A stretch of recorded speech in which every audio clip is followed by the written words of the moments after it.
Hello, and welcome to Chinese Folktales. This is Bebe. Today, our focus will be longevity. We've been through immortality. That's simply out of reach. But we can all strive for longer lives. How about 800 years? Anyone interested? Yeah, that's a bit of a stretch. But someone in ancient China did it, according to legends. In Chinese, there's a saying that it's rare to see a man over 70. But that was way back in the ancient times. Just to demonstrate how things have improved, I'm gonna volunteer some personal information. The mother of my grandmother lived to be 96 years old. And then my grandmother, from my mom's side, passed away when she was 92. And my other grandmother can still thread a needle now at the age of 91. I think the secret to the good health of my grandmothers is simply diligence and a simple diet. So what's the secret for the old man who lived to be 800? And how did he feel about it? Well, that's what we will find out today. The old man's name is Peng Zu, and he was a descendant of one of the 5 ancient Chinese emperors. The only thing he was known for, really, was his ability to keep breathing and living. How long exactly did he live? I think he lived from the times of Yao and Shun all the way to the Zhou dynasty, so over 800 years. According to legends, he was over 760 years old at the end of Shang dynasty. Remember the times of the ruthless King Zhou? And at that age, he still had good hearing, clear vision, and a straight back.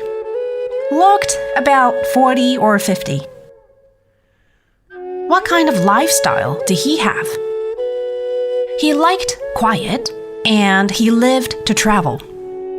He didn't travel by cart or horses. He just walked and walked. He liked to cook, and supposedly he could make this amazing chicken soup. It was so good that it was offered to Emperor Yao. But I guess it didn't work its magic as well on the emperor.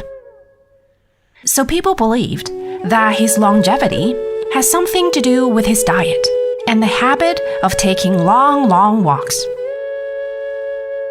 As we mentioned in prior episodes, ancient emperors and kings were obsessed with the quest for immortality, or at least longevity.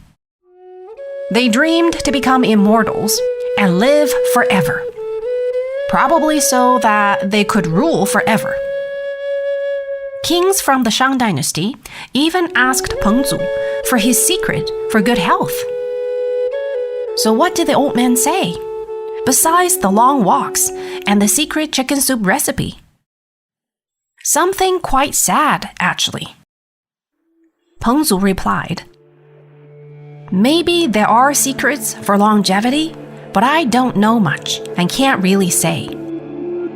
As for me, my father died before I was born, and my mother suffered so much trying to raise me alone, and she died when I was only 3. I became an orphan, and then there was a war, and I was homeless, just wandered from place to place. I lived a hard life in the western part of the country for over 100 years.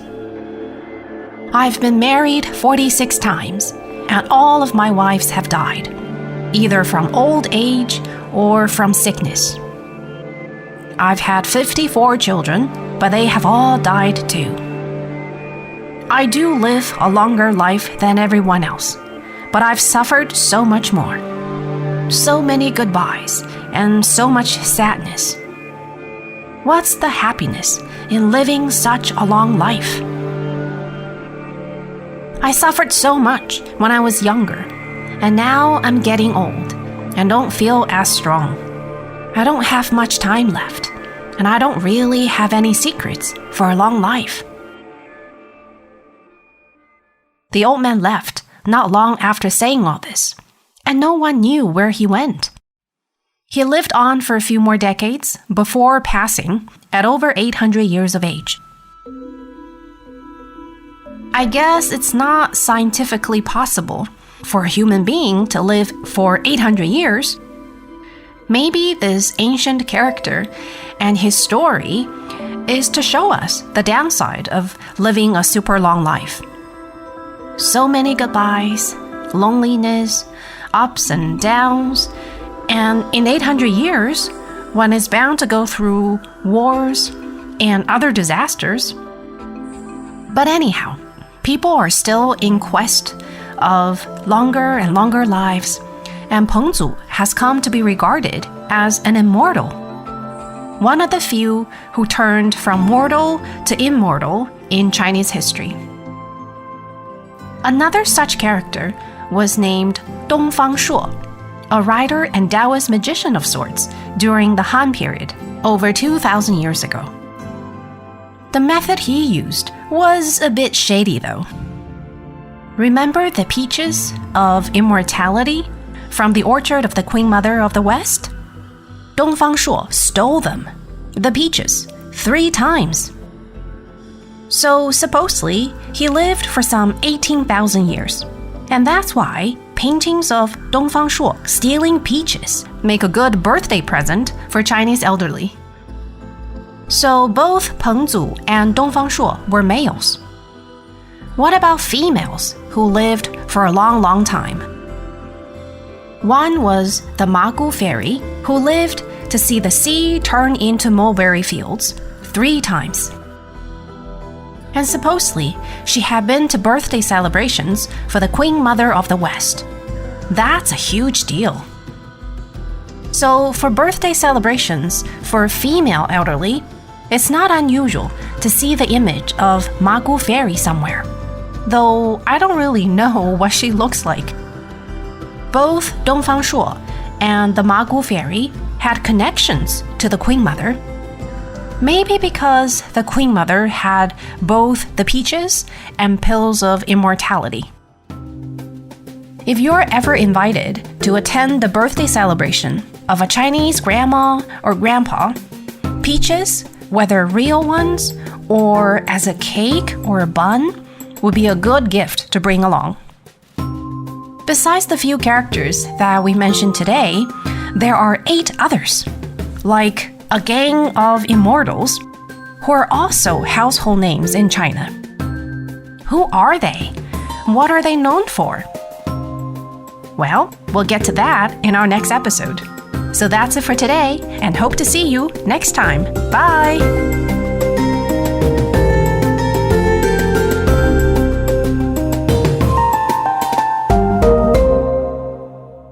This is a China Plus podcast.